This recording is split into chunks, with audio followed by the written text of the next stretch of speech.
So, uulitin ko po, wala pong pinanigan sa amin si Mayor. Hindi, wag naman po sanang idamay ang Golden City sa politika. Kasi ang Golden City po ay walang pinapanigan. Una, napupolitika na po kami ngayon. Ulitin ko po ulit, nadadamay ang pangalan ni Mayor Alan De Leon at ni Kapitan Pacleb. Which is, never po na pumatig ang aming Mayor Alan De Leon.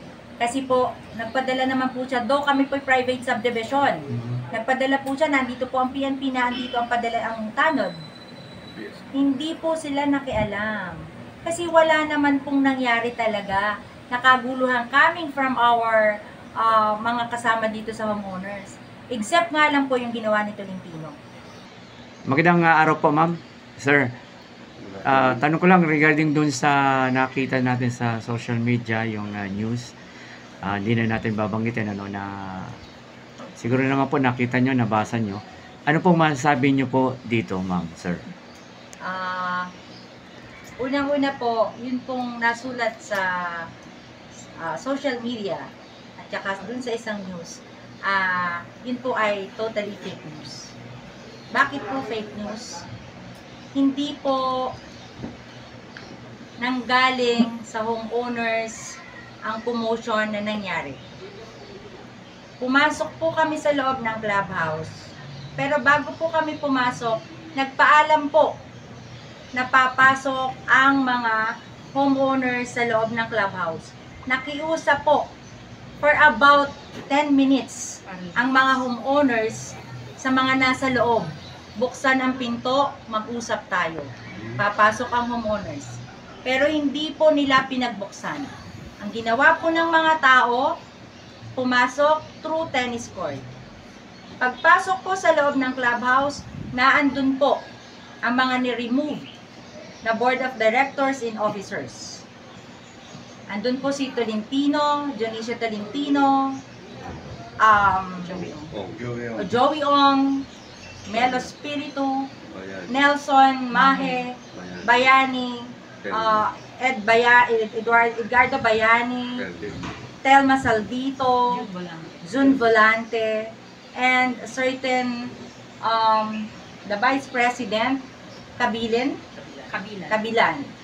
So pumasok po kami, kasama ko po yung ibang homeowners, kami po ni Mr. Caloy Cagayon. Dumiretso po kami doon sa loob ng clubhouse.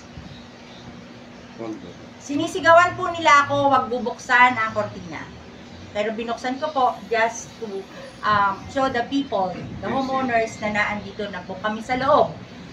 Tatanggalin po ni Mr. Cagayon ang lock ng pinto. Pero makikita po sa video, hinila po sa pamagitan ng kanyang kamay sa leeg si Mr. Carlos Cagayon. Kitang-kita po ng nasa labas na homeowners kung paano ang ginawa. Kami po ilan lang na nasa sa loob.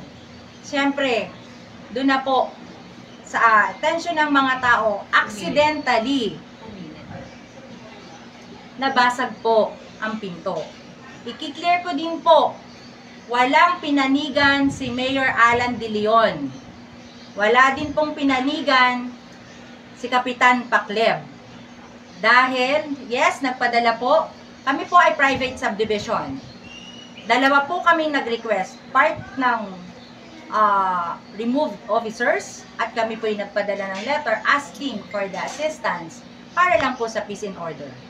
Ang MPSO po, ang PNP, ang barangay, malayo po sila sa senaryo.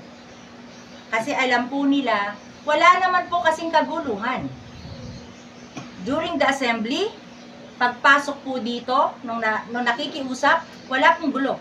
Siyempre, ang tendency po, sumisigaw ang mga tao. Yun nga lang po, nagkaroon nung si Tolentino, Dionisio Tolentino, nanakit na ng isang kasamahan na. So, malinaw po, uulitin ko po, yun pong inilabas nila, edited na po. Hindi po nila ipinakita ang mukha nung nanakit. Kompleto naman po ang video, naririyan po. kumpleto din po ang mga documents and minutes of the meeting kung paano ang nangyari. Nakablatter po ang lahat sa ginawa ni Mr. Tolentino. So, uulitin ko po, wala pong pinanigan sa amin si Mayor. Wag naman po sanang idamay ang Golden City sa politika. Kasi ang Golden City po ay walang pinapanigan. Willing din po ba kayo, ma'am, sir, na makabigay din sa media sa amin ng yung video? Willing po kami. Okay, salamat. Documents, videos, and the photos. Kasama na rin po ang video and photos na walang laman ang loob ng opisina ng clubhouse pagpasok po ng homeowners. Once and for all, para fair, para sa transparency, lahat po ng may itulong namin sa pagpapatunay na walang anuman na karahasan, na nasaktan, except po dun sa pananakit ni Tolentino, Dionisio Tolentino, wala po. Lumabas po ang mga natitirang board of directors peacefully.